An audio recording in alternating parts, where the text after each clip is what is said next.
Hi, I'm Beth Stapleton, Manager of Family and Community Partnerships for Harford County Public Schools. Welcome to the Parent Academy Real Talk on inclement weather. We sometimes hear from our parents about some topics that they're really interested in hearing more about, and this is one that we want to talk about, especially since it's January of 2022. With me today, I have Ms. Cathy Bendis, who's Supervisor of Transportation. Hey, Ms. Bendis. Thanks for having me today. Oh, it's good to see you. And Mr. Cornell Brown, who's Assistant Superintendent of Operations. Mr. Brown? Hello, Mary Beth. How are you doing today? I'm doing well. How are you? I'm excellent. Thanks for asking. I love your background. That's very festive. January, this is where I live. I bet you do. Well, can you, Mr. Brown, can you just explain for parents exactly what you do as Assistant Superintendent of Operations? Yes. As Assistant Superintendent for Operations, I'm responsible for the management and oversight of operations functions.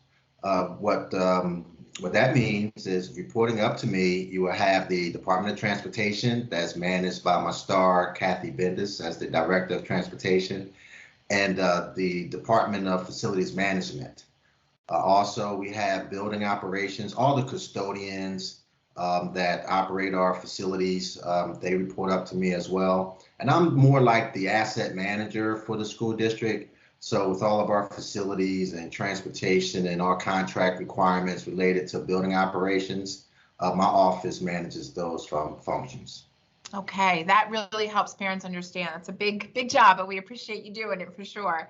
And Ms. Bendis, is it Director of Transportation? Is that correct? Yes, Director of Transportation. Great. Perfect. Now I corrected that. So good. Well, thank you both for being here. And as we say, this is real talk. So we're going to be a bit informal in our conversation just to kind of keep it real. And as a mom, I know, and dads and grandmoms and granddads, we're all struggling every day sometimes to get through the day with our regular schedules. So we just kind of get up in the morning, get the kids ready, get them out the door, and we hope that our schedule can stay without a sick child or any kind of adjustment. With that said, Cathy, knowing that is really, I'm going to start with you, knowing that can be a bit of a challenge when we have an inclement weather situation. I want to start with when we know something's coming, right? So as parents, we're running around, we're working, we're doing our errands throughout the day, and then we start to see on our phones, we have weather alerts on our phones, perhaps something on TV, on the radio. Can you talk with us a little bit about what starts to happen for you and your team as you start to see some weather alerts coming in? Yeah, absolutely. So we are actually monitoring the weather probably more closely than your average person. So by the time a parent or a community member is getting alerts from whatever weather channel they subscribe to or from local television, we've already probably been monitoring that event. So we monitor the weather every single day, sometimes multiple times a day. Every morning at 3:30, we have one of the team members contact our Emergency Operations Center. So we are being advised of road conditions at that time, obviously prior to any bus going out in the morning. But in terms of, the monitoring the event as it's approaching, we really try to look at it on an hourly basis because in Maryland, weather is really difficult to predict. I know that the weathermen have a really tough job, and we're trying to figure out exactly, what is going to happen. There's multiple different modeling that's going on and multiple different channels reporting different things. So we're trying to look at all different resources to be able to try to predict what that timing is going to be of the event and how likely is the event going to be to happen. So that's really what we're doing when you start to see those alerts. And then we will alert Mr. Brown's office to let him know that we believe that the storm has a potential to hit. And then we have a team of people that comes together to talk about what that would look like and what impact that is going to have on the system. So, Mr. Brown, when that happens, when you're alerted that this is happening, what do you do to prepare the school, your staff, to address the issue? Well, prior to, preparing the staff to address the issues, like Ms. Bendis mentioned, we pulled together a group of internal stakeholders to really talk about, what's occurring. We pull together my direct line supervisor, Dr. Davis, who's the chief of administration, and we have academic instructional staff that will come together and leadership, from various departments of the school district, so we can talk about food services, instruction, and things of that sort, and the timing of the storm to determine what actions we need to take. So the first thing we do, whether it be during the day or early morning, that group of individuals would get together to have a discussion. And that discussion would also include what communications would be needed to go out to the public to advise them of the action the school system will take. And part of that discussion would include our director of facilities, who would advise us on plowing operations, snow removal and things of that sort that would need to take place in order to prepare schools for the instructional day. So for that decision and that communication, sometimes as parents, we hear it the night before the event, and sometimes we hear it the morning of. So I know as a parent, it's easier, and we've heard from parents, it's easier on our schedules and planning if we know it the night ahead of time. But that said, what's the difference? Why is it sometimes we would hear the night before, perhaps if there's a delay or even a closing, or the night or the morning of? What's the difference there, Mr. Brown? Well, it just depends on the timing of the storm. And Okay. It depends on how confident we are with the predictions. So when we're coordinating and collaborating, we're also bringing in our county's Emergency Operations Center, and they will provide us with some information that will, kind of give us some assurance of the timing and the certainty that the storm will hit. And if it's something that we're getting the day prior, and it looks like the storm, 70%, 90% certainty that this storm is going to hit. And of course, we don't have a crystal ball. We're going by the forecast, and we're trying to make the best decisions that we can. But the timing of the storm will dictate whether or not we can make a decision the night prior, or if we need to, hold off for the morning, because there's a chance that it might not hit and the timing is just not that certain. And we need some time to see and wait to see what's going to happen. Okay. And then Ms. Bendis, you mentioned 3:30 in the morning. Wow. So to that point, what's happening in the morning when those decisions haven't been made the night before and you need to make a decision that day? 3:30 in the morning. How does that happen? Do people go out? I've seen some pictures of your staff on the road. How does that work?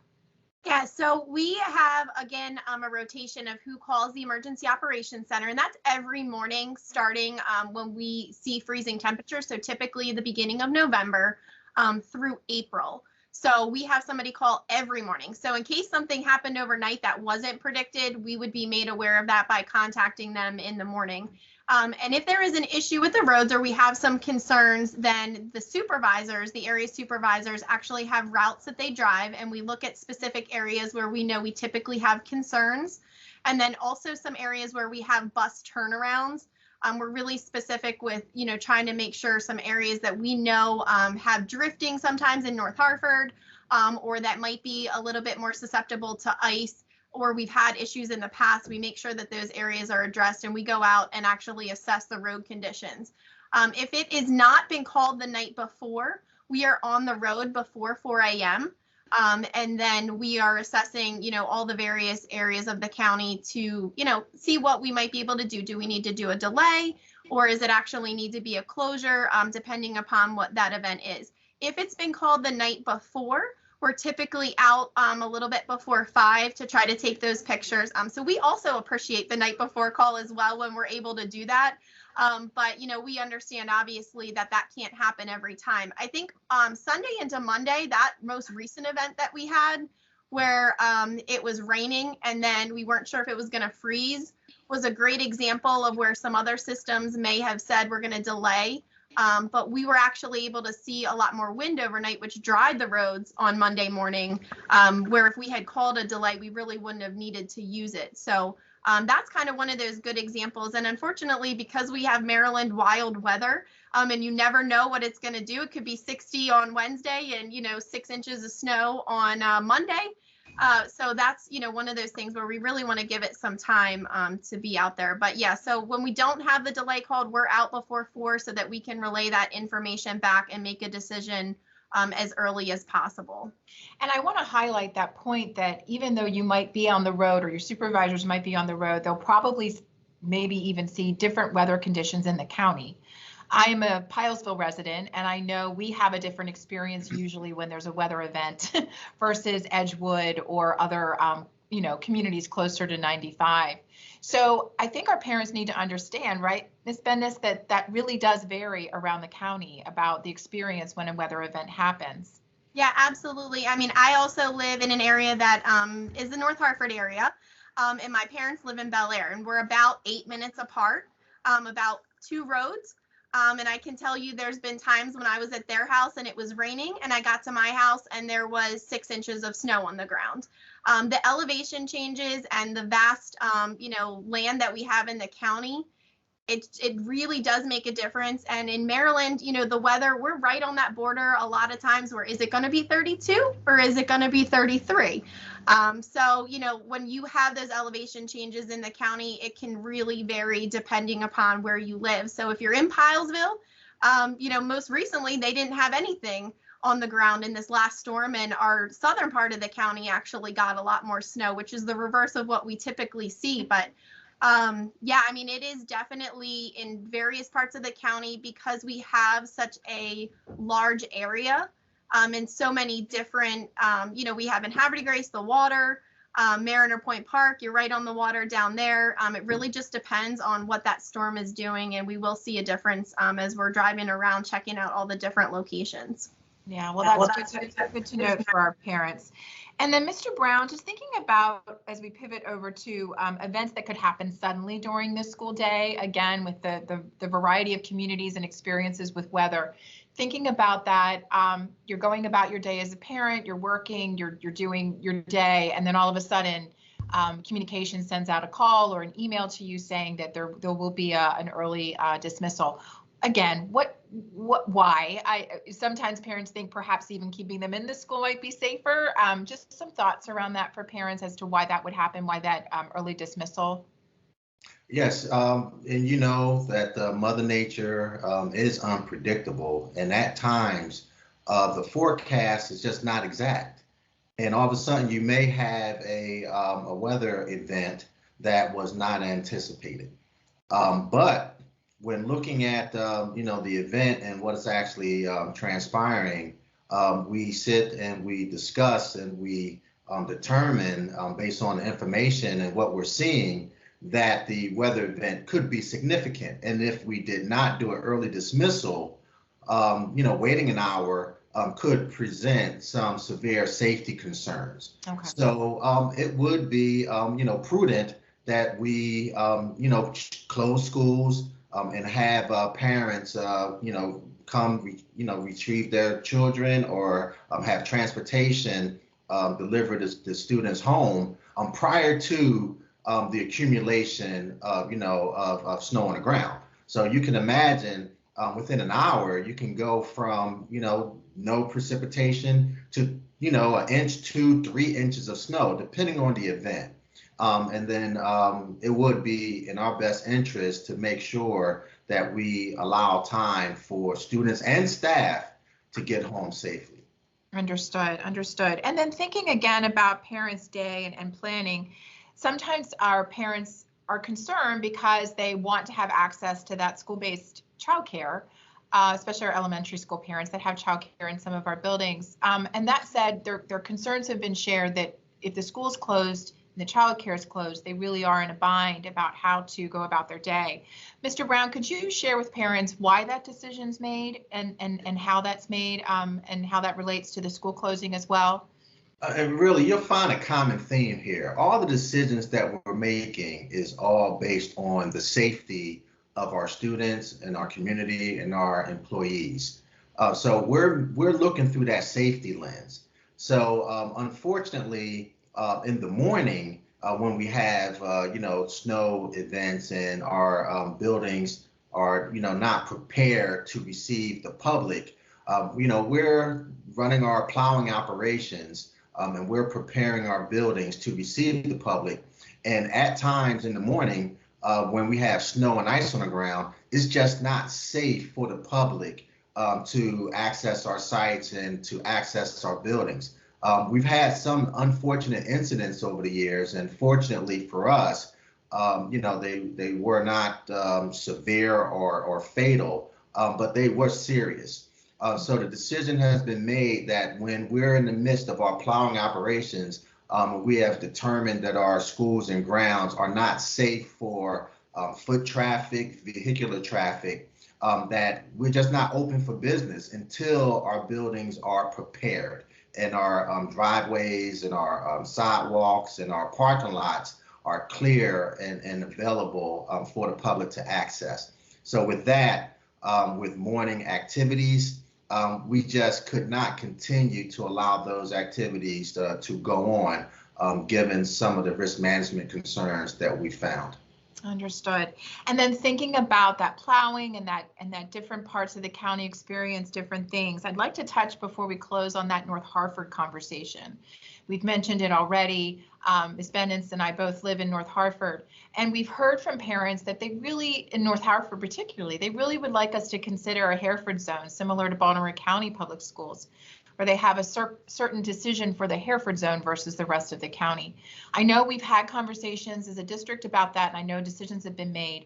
Mr. Brown, could you share with parents what was made and why that decision was made, and perhaps why North Harford can't be considered similar to Hereford? Yes, and Baltimore County is a very huge county, and they operate very differently than we do in Harford County. They're like 4 times the size of Harford County, so it's a little different when you start looking at how different school districts make decisions and manage their operations. And we did, and I don't remember the year, we pulled together a group of community stakeholders, and we had a committee that looked at the possibility of establishing a North Harford zone. And when looking at that and evaluating, how we operate in our instructional programs, that committee determined that it just was not logistically, operationally feasible to establish a separate zone, in any part of the county, whether you're talking about North Harford or in the southern end of the county. Because of our instructional programs. So let's say with our special ed programs, and that's really what we're talking about, our magnet programs, where we're transporting students all through the county from North Harford, from Havre de Grace, out of Edgewood into North Harford, that if we observed that we had significant, snow or ice, in the southern end of the county, and it was not safe to transport in the southern end of the county, we would close the entire school district down, because employees are traveling north to south, south to north, east to west. So if we deemed that it was unsafe to travel in any section of the county, we're closing the entire school district down. And that's just because of the way we operate. So we wouldn't and could not logistically just close the North Harford area down, because we have students coming from North Harford going to Havre de Grace. So then it just would not be logistically, instructionally feasible in order to operate the school system and to provide the services that we would need to provide. So in short, if we see that we have a significant snow event in the North Harford area, the entire school district, we have to close the entire school district. If we see that we have a significant event in the Edgewood-Jopletown area, we would just have to close the entire school district. We are just not a school district that can zone and shut down certain areas of the county and still provide the services to our students. And understood. And Ms. Bendis, just to give you a word on that, because I don't know if parents realize what Mr. Brown just described, that we have buses going, especially our parents in elementary school, because they don't have older children and they don't realize right programs. So could you speak to that just a minute? So, and a couple things I think that's important for people to remember too. North Harford, our geographical region for that attendance area is about 39% of the county. So when you think about how large that attendance area is, that's almost half of the county. So if conditions are not good in half of the county, obviously that would be, as what Mr. Brown pointed out, a reason why we wouldn't be able to provide transportation, and then trying to make sure that our staff gets where they need to go if they're traveling through or to that area. That's obviously a huge part of, thinking about what that actually looks like logistically. But we do have buses that leave as early right now at about 4:15 in the morning because we have countywide programs. We also transport to some non-public schools as well. So we're also, picking up really early and in every single part of the county. So it is a really big logistical challenge when you think about, as a working mom, I can completely appreciate the scheduling, myself and understand that. But when we think about, we're dealing with, 31,000 students' schedules and trying to make the best decision for where each of them live, we are going to always look at it through the safety lens and always err on the side of caution. And for the elementary parents, there's the Harford Technical School, there's the Science Math Academy, we have IB, the agricultural program. So, to Mr. Brown's point, we continue to expand the programming that's available countywide, which really makes it almost unfeasible for us to be able to say just this one particular area isn't going to go to school today when that one particular area makes up such a large part of our county. Also, a lot of our bus contractors are in that area. So if we're saying it's unsafe to travel, we wouldn't want to put anybody on the road that would be unsafe. Well, and I'm going to leave it with that last word, Ms. Bendis. If it's unsafe to travel, then we're certainly not going to do so. And I think that's the theme that you both shared throughout this conversation, which is really helpful for parents to know that the bottom line upfront priority is that your children are safe. And so I really appreciate you both working every day on behalf of our families to make sure that our children are safe and to do everything you can. So thank you both for being here, and thank you for being with me today. Thank you for having us. Thank you so much. And thank you, parents, for joining me for the Parent Academy Real Talk. No Mr. snow. Brown, did you want to share something else? I'm sorry, no snow. No snow. No. Oh, come on. Some of us love snow. No snow. No snow. Well, I'm going to differ because I think it's beautiful. Well, thank you all for joining us for the Parent Academy Real Talk. We'll see you next time. Thank you. Thanks.